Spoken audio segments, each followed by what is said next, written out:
I have been coming to a frustrating realization lately, which is that I'm experiencing something that happens to virtually everyone in their 40s. The lenses of my eyes are becoming less and less flexible. It is a condition which is known as presbyopia. I hope I said that correctly for you medical types.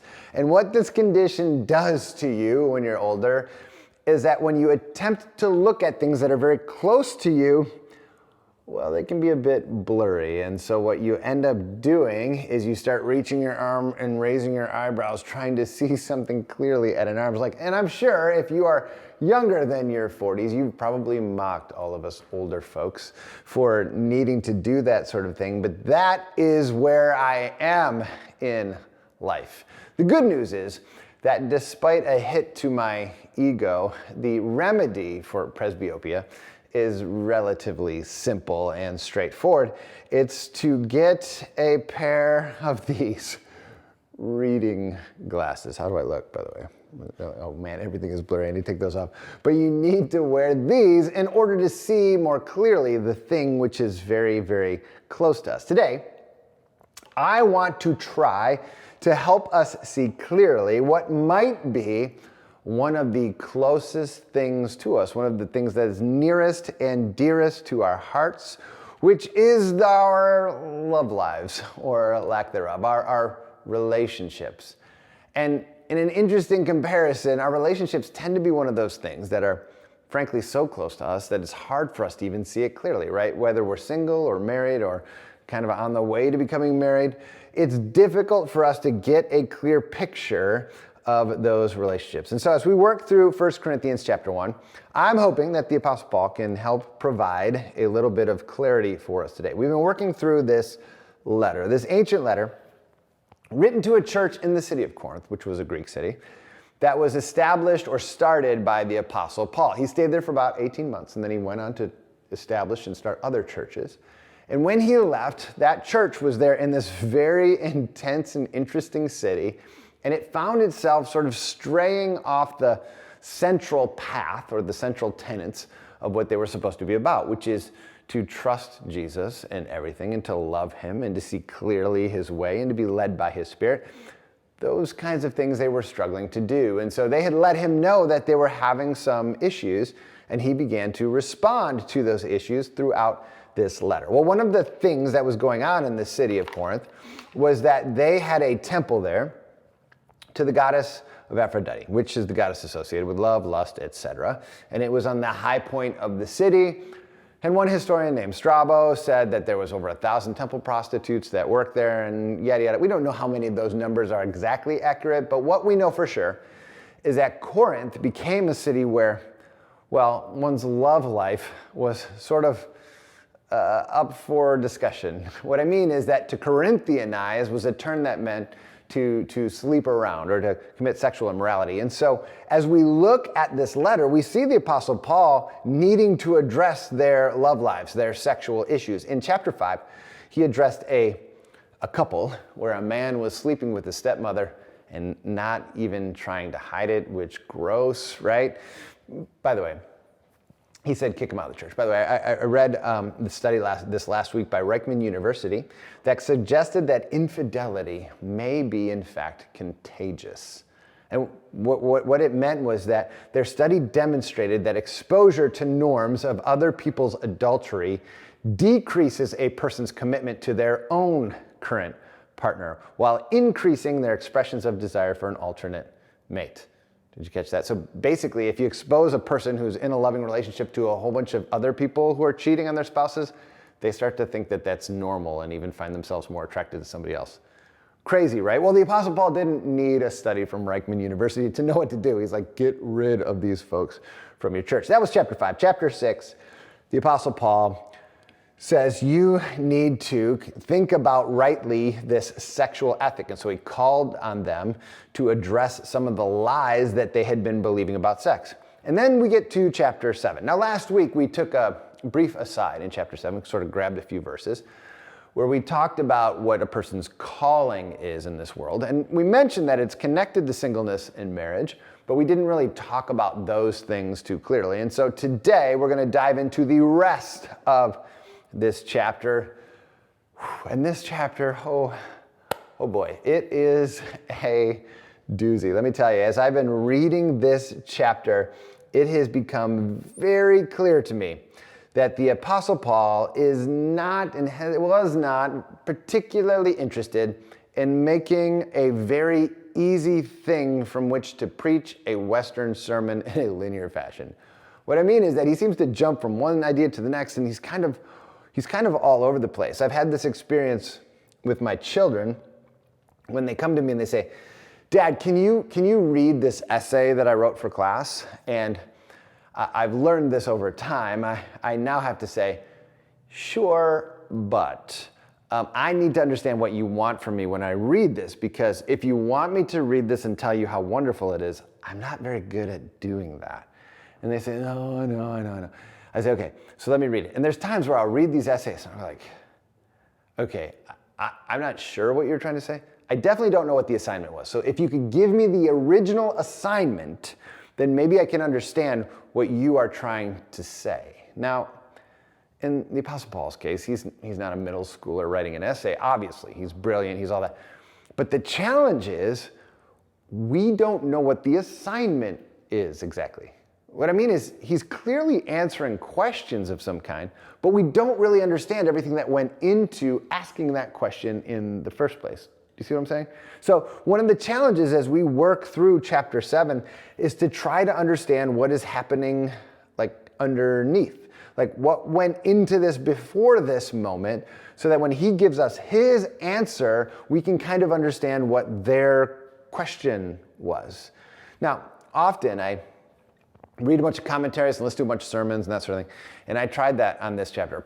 Not very helpful. Now, normally that is incredibly helpful, but I actually had to do a whole bunch of homework on sort of the Greco-Roman origins of marriage and how they viewed women and things like that to try to come to understanding of what was going on in this text. But today, for us, as we work through this chapter, chapter 7, we're going to do so in four parts. And we're just going to kind of touch on these. So this is going to be great for you and your small group to go deeper. But the 4 parts are the frame of their question, the lens of marriage, the lens of singleness, and the glasses of heaven. Yes, I'm totally overworking the metaphor, but just play along if you would. So, in order for us to get a good handle on the frame of this question, I want to bring you up to speed on a little bit of the historical context of Corinth. Now, as I mentioned already, Aphrodite temple, Strabo says there's prostitution. Yeah. Okay. But how did Greco-Roman folks in the first century, and certainly before that, how did they even view marriage in general? How did they view women? Like, what was sort of their understanding going into what may have been their question? Well, if you look up some different things, you'll find things like Demosthenes, who's a Greek statesman and an orator from the 300s BC, so a few hundred years before this. This is what he said about women and marriage. He said, "For this is what living with a woman as one's wife means, to have children by her, and to introduce the sons to the members of the clan and of the deme, and to betroth the daughters to husbands of one's own. Mistresses we keep for the sake of pleasure, concubines for the daily care of our persons, but wives to bear us legitimate children and to be faithful guardians of our households." Delightful chap, huh? What he said was, if you want to have women in your life, there's 3 different kinds of women. You can have concubines, they're sort of like your nurses that take care of whatever needs you might have. You have mistresses, they're just for sexual pleasure. And then wives are to give you legitimate children and manage the household. That's what Demosthenes said. Now, you might think, well, that's just one random guy. Well, you can actually find that kind of thing sort of all over the place in many of these ancient Greco-Roman writers. And to be fair to them, some of this was probably connected to their view of the origins of women from the very beginning, when Zeus and Prometheus were sort of at war, and Zeus was kind of mad at Prometheus, and so he came up with this plan that he was going to create something that he could like swap to get fire back. If you don't know the whole story, that's okay. But essentially, what he did is this. You can find this in Hesiod's Theogony. It says this: when he had fashioned the beautiful evil in recompense for the blessing of fire, the beautiful evil, by the way, was a mortal woman. As a beautiful evil, he led her out where the other gods and mortals were, exulting in the raiment provided by the gleaming-eyed daughter of the mighty Father. Amazement took hold of the immortal gods and mortals as they saw the sheer trick from which human beings could not escape. For from her is the race of the female sex, the ruinous tribes of women, a great affliction, who live with mortal men, helpmates not in ruinous poverty, but in excessive wealth, and it goes on from there. And as you look at many of the ancient Greek orders and statesmen's views of marriage and women and their sort of mythological origins stories that they would tell, what you will see is that women are often described as sort of this beautiful, evil being that can bring tremendous pleasures and good things, but can also be very, very dangerous to be around. And that marriage itself is like this necessary evil. If you want to have legitimate children, if you want to sort of create a little family kingdom, if you want to propagate the species, if you want to be taken care of in your old age as a man, then you should consider marrying a legitimate woman. That is some of the cultural background. Now that is very, very different from the biblical story of creation, and we don't have time to pull apart the entire first few chapters of Genesis, but very, very clearly as you read Genesis, you see that God created them, male and female. He created them in his image. All throughout the original creation story that the Jews held on to and the Christians still hold on to is that humanity was created as these two different beings, but that were very much equals, very, very much equals. And it makes it very clear, it says it in multiple ways, God created both of them, male and female, in his image. And these two beings were meant to then complement each other and work together. And when they were brought together, the two became one flesh. These two equals became one flesh. And so you have very different sort of origin stories for marriage and for women and all of that sort of thing. So how much of the church in Corinth was Jewish? Well, some of it. Some of it. We had actually talked about that leader of the synagogue earlier who had converted and become part of this church. So there were people that had this sort of Genesis understanding of where marriage and women came from.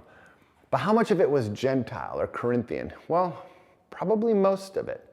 So they had maybe been taught, who knows exactly what, about the creation of women and what marriage is. And so as they're kind of trying to sort through, should I be single, should I be married, how does all this work? You could see that there would very easily be some confusion as to whether or not being single was better or married was better, and if they were married, how should they be married?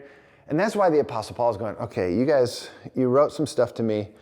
Let's see if I can help you here. So that brings us back to our 4 parts: the frame, the lens, and the glasses. So let's start with the frame of the question.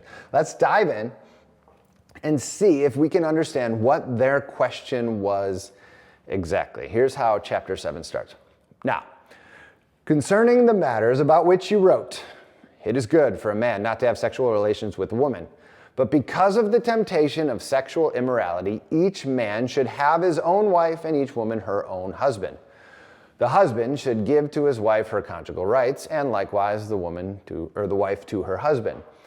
For the wife does not have authority over her own body, but the husband does. Likewise, the husband does not have authority over his own body, but the wife does. Do not deprive one another, except perhaps by agreement for a limited time, that you may devote yourselves to prayer. But then come back together so that Satan may not tempt you because of your lack of self-control. Now again, as you look at this, you actually notice there's some quotation marks here around it is good for a man not to have sexual relations with a woman. Some people have suggested that that was something that people in the Corinthian church were saying, and that the Apostle Paul was responding maybe to this ascetic group who was like anti-sex and anti-women or something like that, or they were anti-marriage anyway. And maybe that's the case, but as you consider just how kind of awkward, some of the situations were sexually in this church, and how the Apostle Paul had to address things like the practice of homosexuality and adultery and sexual immorality, kind of works through all these different things. It seems more like not that there were people who were anti-sex, but they were very free about sex in that church. And so whether or not it's good for a man not to have sexual relations with a woman, he's going, okay, wait, what's the question here? And what is the question kind of underneath the question? Like, what are you really asking me? So if this were the question, and I think this might have been it, Paul, is it better for Jesus followers to stay single or to be married?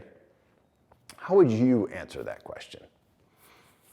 I mean, how would you? So my guess is that some of us, if we were thinking about a friend or family member or whatever, depending on their age, and if they were in a great romantic relationship with somebody that we like, some of us would be like, yeah, that's great. Like, marriage is better. Go ahead and get married. But my guess is that there's others of us that would go, whoa, if you're single, you can like sow your wild oats, whatever that means, right? You can kind of live your life. You don't have to worry about that. You're too young, they're too young. We all sort of answer that question a little bit differently. And so if they were asking, which I think they were, is it better to get married or stay single? The Apostle Paul sniffed out that there may have been actually a question under the question. As you read his answer, it seems like he's saying, guys, are you asking me, is it better to be single so that you can keep your sexual options open? Or are you asking me if it's better to not have sex at all? Or are you asking me if it's better to be married and then have, like, what are you asking me exactly? Because if what you're asking me is being single a good thing, then we can talk about that, because the Apostle Paul said I'm single, and there's a bunch of amazing benefits. But if what you're asking me is being married a good thing, then the answer to that is also yes. There's a bunch of great things about being married, and we can talk about that as well. But if what your question is, should I be single to keep my sexual options open? Well, no, because of all the temptation in your world, if sex is what you're after, then that is supposed to be expressed in an appropriate way within the context of a marriage, and only there. That is where sex is meant to be. When two people give their lives to one another, then they can give their bodies to one another. So he starts to kind of process through, it seems like in the way that he's answering this, the question kind of beneath their question. Don't go searching for sexual fulfillment through pornography or prostitutes or whatever the city's throwing at you. We've already heard him say that. If what you're looking for is sexual enjoyment, fulfillment, then that is one of the blessings of marriage. So feel free to get married, he says.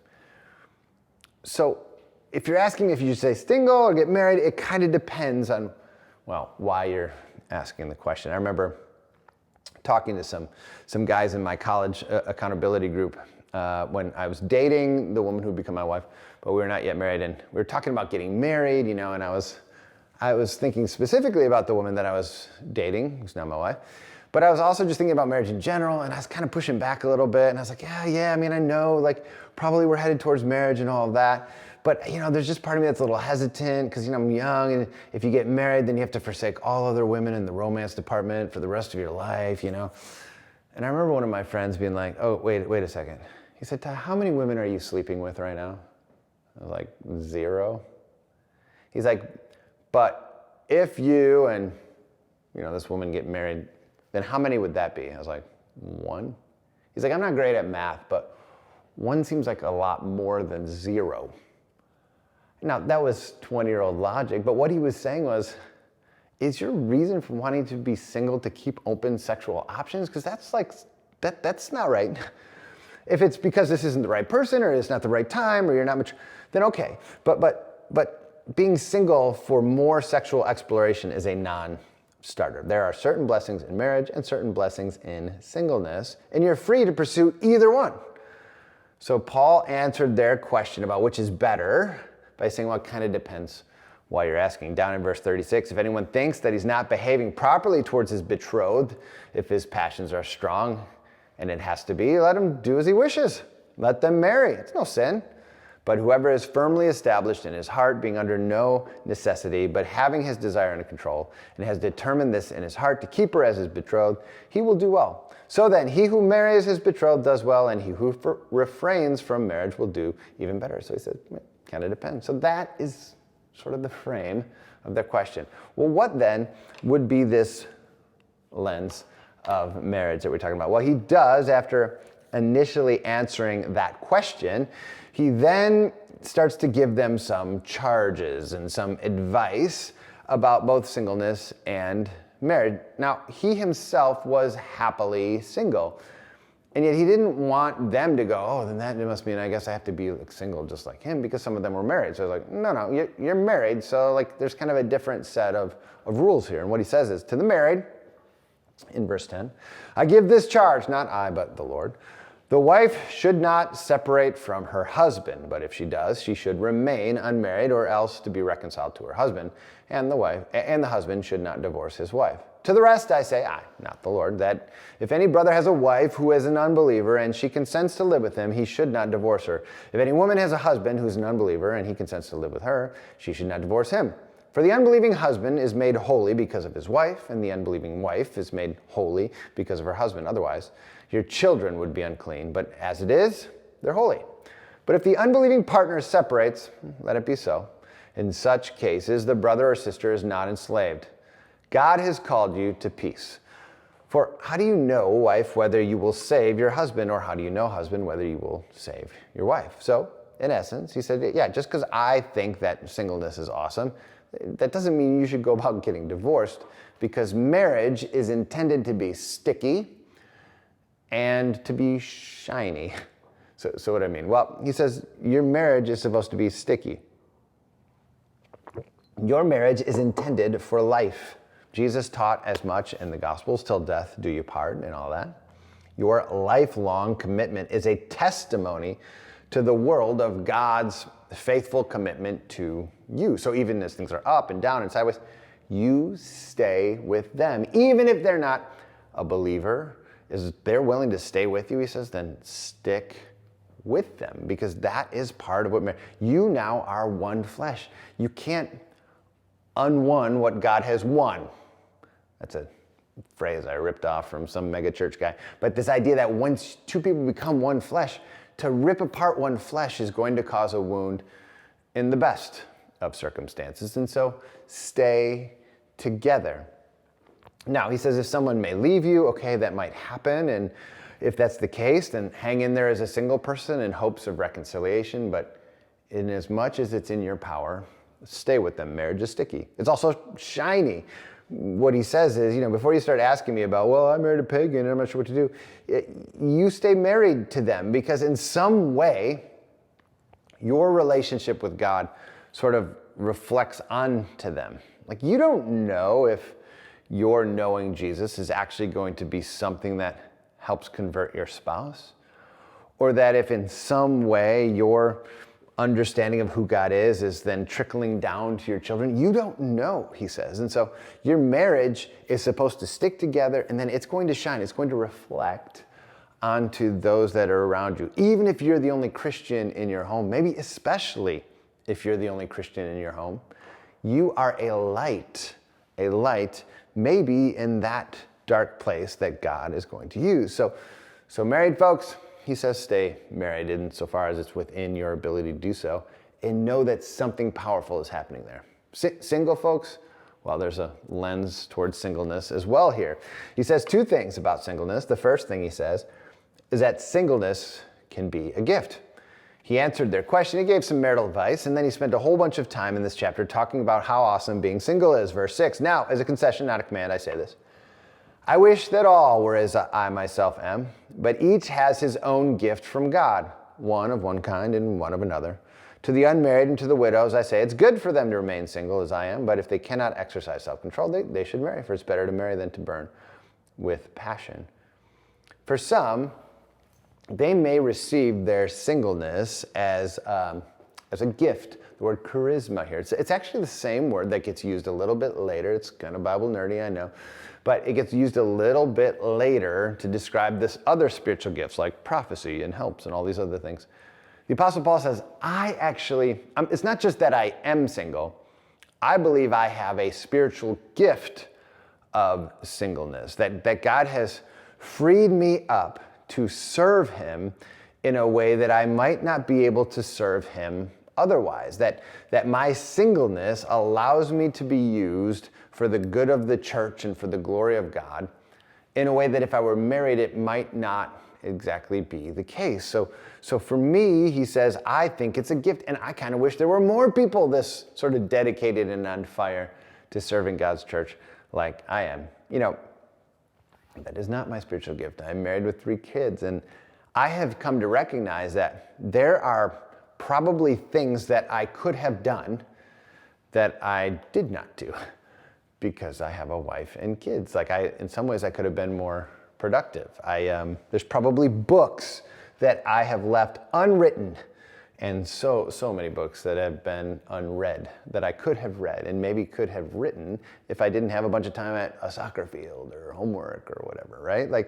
There are dinners that I haven't had people over for because I'm doing family stuff, speaking engagements that I haven't taken, hobbies that I haven't mastered, bathrooms I haven't remodeled. Sorry to Charity. I'll try to get to that here pretty soon. But there's a very real degree to which being single would free me up to be more productive in some ways, even more productive for the kingdom. And the Apostle Paul says, I wish everybody were like this, but I view it as a gift because of the way that my life can be used for the glory of God and for the good of his church. Now, the Apostle Paul, this is a little bit radical because if you read through much of the Old Testament, the Old Testament covenant was a lot about an inheritance of land and then having family that you could hand that down to. I mean, think about how many stories you've come across in the Bible, if you've been studying it for a while, of people who weren't able to have children. That's like some big deal. Like marriage and children seemed to be part of the way that God was raising up his people. And yet, of course, Jesus was single. And here's Paul, who's single. And he says, this is a gift. There is a way to be part of what God is doing in this world that is powerful, and that if you're single, that you have a unique advantage in that.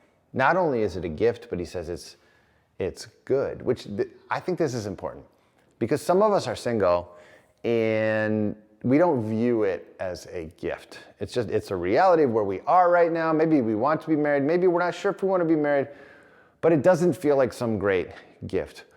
Well, even if that's the case, it's still possible to be single and to recognize that there's some good to it. So some might have it as a spiritual gift, but everybody who's single has to recognize that there's some things that are really good about being single. The Apostle Paul points out some of these things in verse 32. I want you to be free from anxieties. The unmarried man is anxious about the things of the Lord. The unmarried man is anxious about the things of the Lord, how to please the Lord, but the married man is anxious about worldly things, how to please his wife, and his interests are divided. And the unmarried or betrothed woman is anxious about the things of the Lord, but how to be holy in body and in spirit. But the married woman is anxious about worldly things, how to please her husband. I say this for your own benefit, not to lay any restraint on you, but to promote good order and to secure your undivided devotion to the Lord. So besides maybe keeping sexual options open, which he says that is not a good reason to be single, he says, I think that you have to recognize that there are certain anxieties and challenges to being married that don't exist for a single person. And we'll find out that he says, there's actually some hard things going on in our world right now, and that if you're really stressed about the hard things in our world and the things that seem to be bubbling up in our culture, then maybe getting married is not the best thing. I'm not saying this to burden you. He says, I'm trying to free you of some of this, that you can recognize that if you're single, you have some different considerations than if you're married. If you're married, you might get pulled in some directions that you're not currently now being pulled. So you may be given the gift of singleness, and he says, I wish that more of you were, but even if you're not, there's some really good things about not having some of those stressors on you. So that's kind of what he says about singleness. There's more to it. Again, you're going to have to dive into this with your small group, the frame of the question, the lens of marriage, the lens of singleness. And then we get to the final point, point 4, the glasses of heaven. What comes next in these verses is actually what some, certainly Alistair Begg, as I was studying what he said, what he views as the key section to understanding this entire chapter. There's a few verses thrown right in there which tell us a little something about the context or what was going on around them that he used the language of a decoder for some of the confusing parts of this chapter.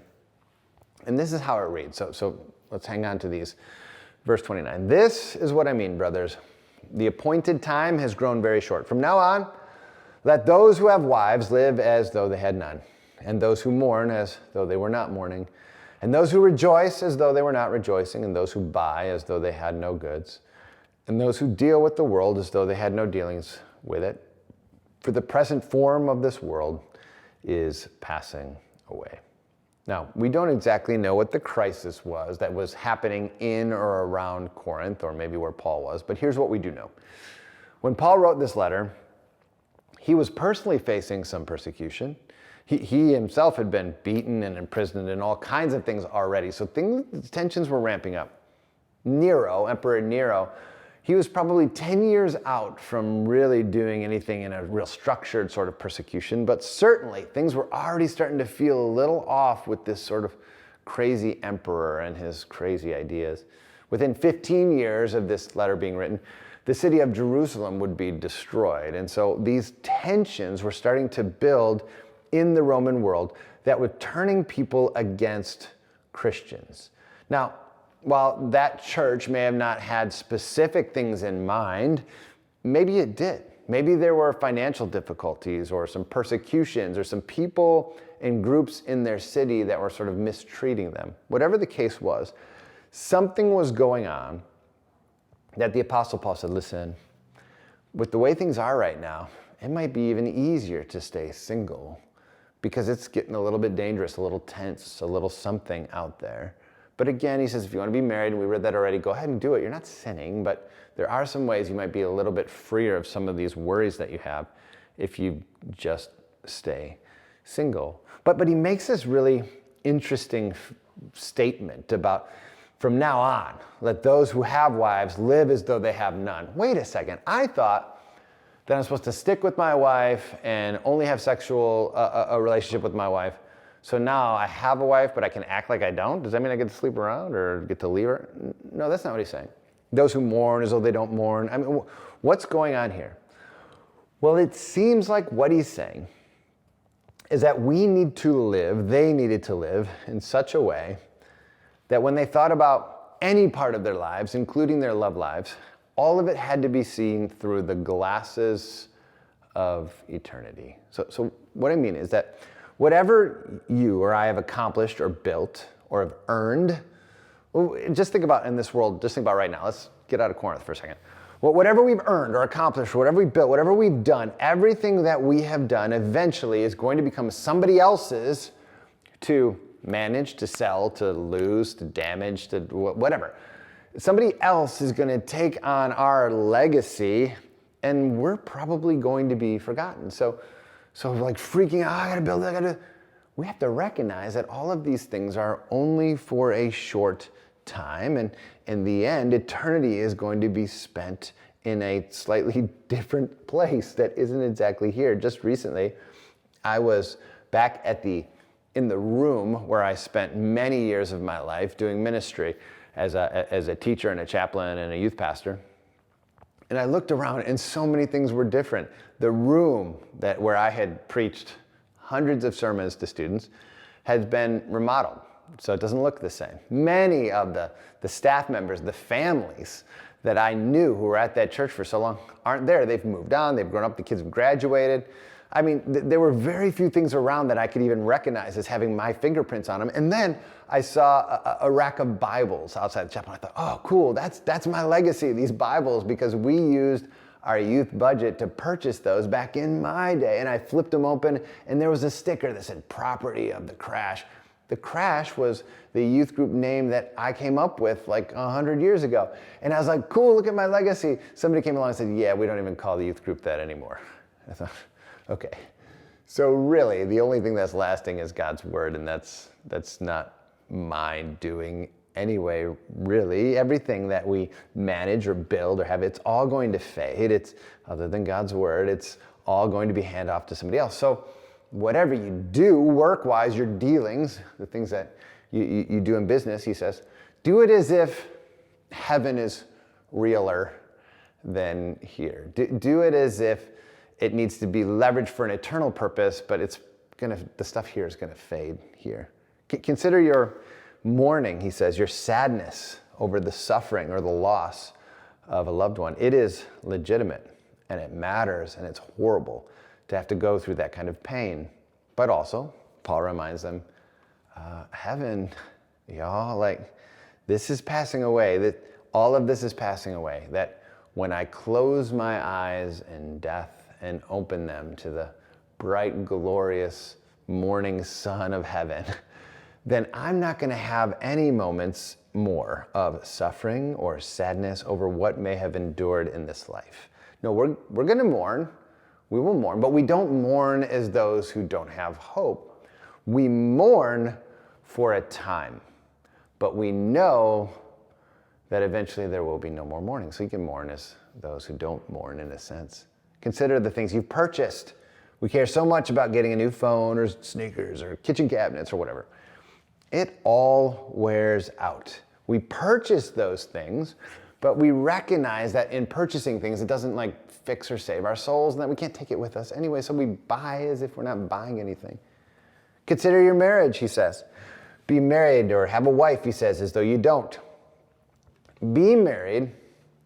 If you're being married with a heavenly perspective, then you see your spouse as God's son or daughter. And you also recognize that someday, with death, your marriage is going to end, but your spouse's life and your life is not. And so when we're married, we need to be married recognizing that we are preparing and caring for one another to get them ready for the next life. So we are married as though eternity is our goal and not this earth. Or consider your singleness.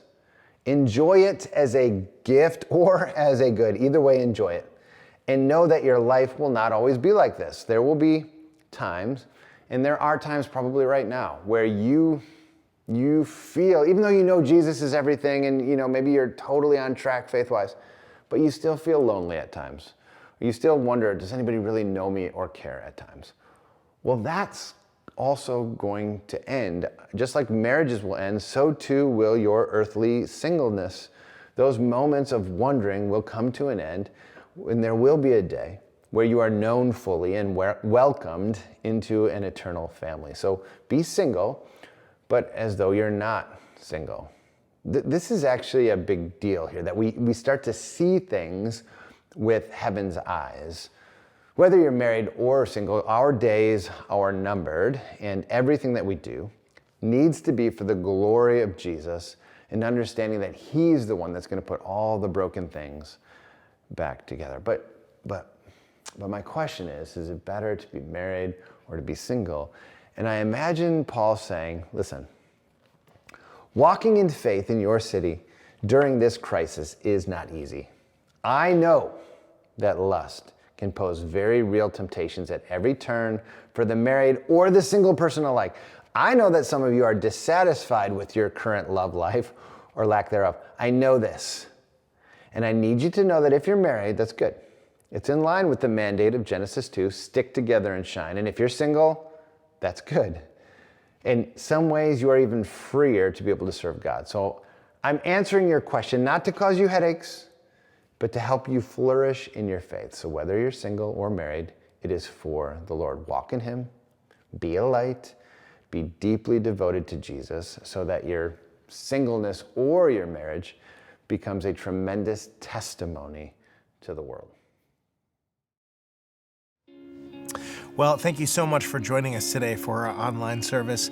In just a little bit, we are going to go into a time of worship. But before we do, especially if you're new, we have some announcements for you. Yeah, we have 3 identical in-person services on Sunday, and those service times are 9:30 a.m., 11 a.m., and 5 p.m.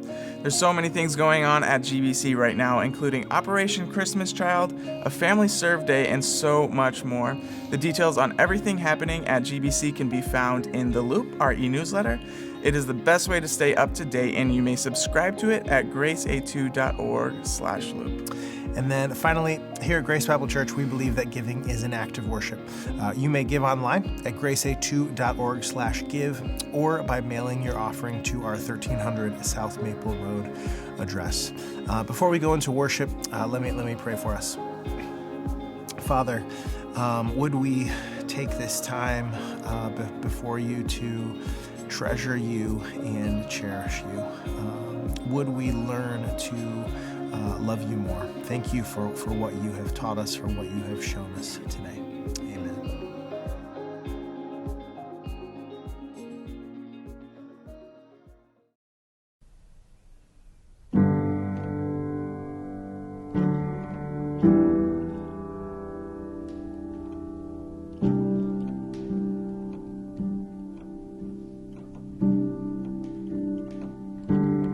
There's a simplicity, humility to the way you love me, in honesty, a purity. God, you make it easy. No special words or formulas could ever win you over, for your love is undeserved. Even when I can't see clearly, somehow you still make it easy. Your love's uncomplicated. You love me just the way I am.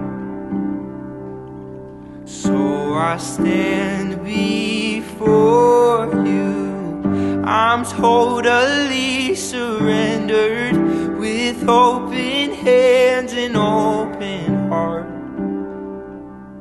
Jesus, have your way in me.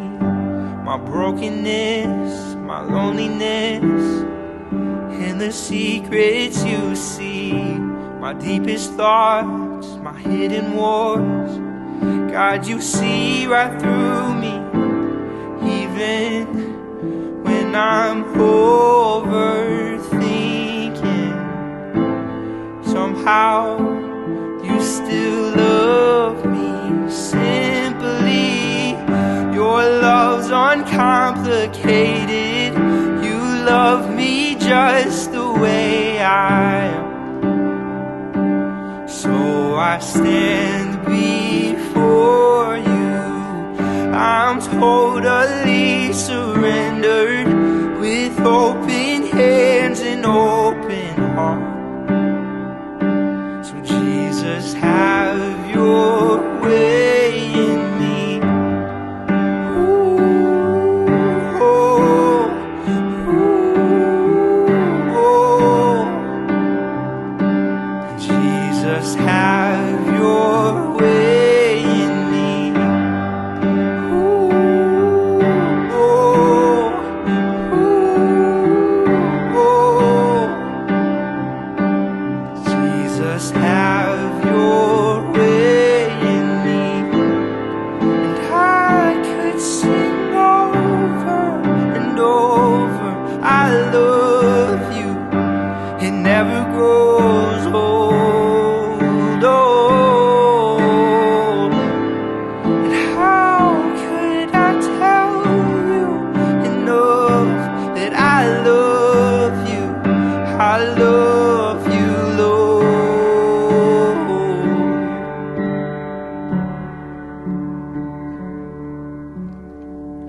Your love's uncomplicated.